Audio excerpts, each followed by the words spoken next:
요즘 토론토 블루제이스 경기를 보면 묘하게 답답한 느낌이 계속 남습니다. 분명 전력만 놓고 보면 이렇게까지 흔들릴 팀은 아닌데 막상 경기 내용 기대와는 거리가 있다는 겁니다.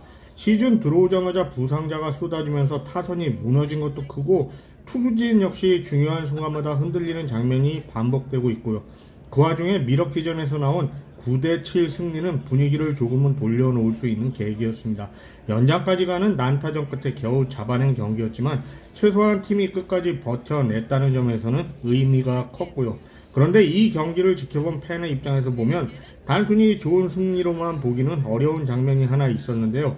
바로 마무리 투수 잽 호프만의 등판이었습니다. 2점차 리드 상황에서 올라온 호프만은 사실상 경기를 끝내야 하는 역할이었는데요. 그런데 결과는 정반대였다는 것입니다.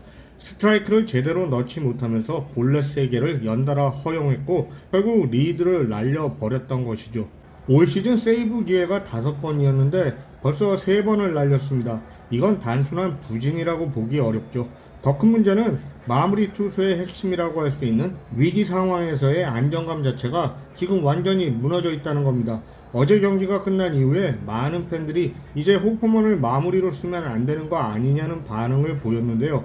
하지만 적어도 5월, 6월까지는 구단의 생각이 그렇게 쉽게 바뀌지는 않을 가능성이 큽니다. 저 역시 시즌 전부터 답답하게 느꼈던 부분이고 아마 보시는 분들도 비슷한 생각을 하고 계실 겁니다. 사실 이 문제는 하루 이틀 얘기가 아닌데요. 지난 시즌에도 호프먼은 기대만큼의 퍼포먼스를 보여주지 못했으니까요. 평균 자책점이 4점대였고 결정적으로 큰 경기에서 무너진 기억이 아직도 남아있고요. 그런데 올 시즌 초반 역시 크게 달라진 것 같지도 않고 말이죠. 여기서 궁금해지는 건 하나입니다.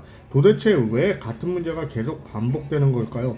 단순히 컨디션 문제나 실력 부족으로만 보기에는 지금 상황을 설명하기 어려운 부분이 분명히 있습니다. 데이터를 보면 호프먼은 쉬는 기간이 길어질수록 오히려 제구가 더 흔들리는 경향이 있다고 합니다. 보통 마무리 투수는 세이브 상황이 아니면 등판을 하지 않는 경우가 많은데요. 그러다 보니 경기 상황에 따라 4일, 5일, 길게는 일주일까지 쉬는 경우도 생기고요. 그런데 호프먼은 이렇게 공백이 길어지면 감각이 떨어지는 타입입니다. 실제로 긴 휴식 후 등판하는 경기에서는 볼넷이 눈에 띄게 늘어나고 스트라이크 비율이 낮아지는 모습이 반복됐습니다. 이건 꽤 중요한 포인트로 투수마다 리듬이 다르긴 하지만 호프먼은 자주 던질수록 안정되는 유형에 가깝다는 겁니다. 그래서 블루제이스가 선택한 방법이 꽤 흥미로운데요. 예전처럼 상황에 따라 마무리를 쓰는 게 아니라 이제는 등판 간격을 정해놓고 꾸준히 올리는 방식으로 바꾼 것입니다. 쉽게 말하면 이기고 있든 지고 있든 상관없이 이날은 네가 던지는 날이다 라고 정해준 것입니다.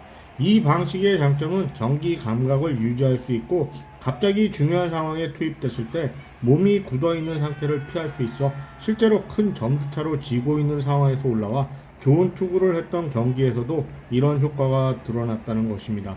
하지만 단점도 분명히 있는데요. 현재 블루제이스는 여유 있는 상황의 팀이 아니라는 것입니다. 타선이 부상으로 무너진 상황에서 한 경기 한 경기가 굉장히 중요한데 이런 상황에서 마무리 투수를 실험적으로 운영하는 건 리스크가 크니까요. 실제로 미러키전에서도 그 불안 요소가 그대로 드러났고요. 결국 핵심은 호프먼이 이 새로운 루틴에 얼마나 빨리 적응하느냐인데요. 만약 이 방식이 제대로 자리 잡는다면 호프먼은 오히려 지금보다 훨씬 안정적인 마무리 투수가 될 가능성이 있을 것이란 겁니다. 일정한 템포로 등판하면서 제구를 유지하고 경기 감각을 계속 이어갈 수 있기 때문에 말이죠. 반대로 이런 시도에도 불구하고 제구 문제가 계속된다면 이야기는 달라지는 것이고요. 그때는 단순한 리드 문제가 아니라 역할 자체를 다시 고민해야 하는 단계로 넘어갈 수밖에 없습니다. 지금 블루제이스가 처한 상황을 보면 이 문제는 생각보다 더 중요한데요. 타선은 이미 부상으로 약해진 상태고 결국 경기 후반을 지키는 불펜의 역할이 훨씬 커졌으니까요. 마무리가 흔들리면 팀 전체가 흔들릴 수밖에 없습니다. 그래서 호프먼의 변화는 단순히 개인의 문제가 아니라 팀 전체의 흐름과 직결된 문제라고 볼 수 있습니다. 지금은 아직 시즌 초반이고 조정할 시간도 있지만 이 시기를 어떻게 넘기느냐에 따라 블루제이스의 시즌 방향이 크게 달라질 수 있는데요. 호프먼이 새로운 방식 속에서 안정감을 찾을지 아니면 같은 문제가 반복될지 이건 앞으로 블루제이스를 지켜보는 데 있어서 가장 중요한 포인트 중 하나가 될 겁니다.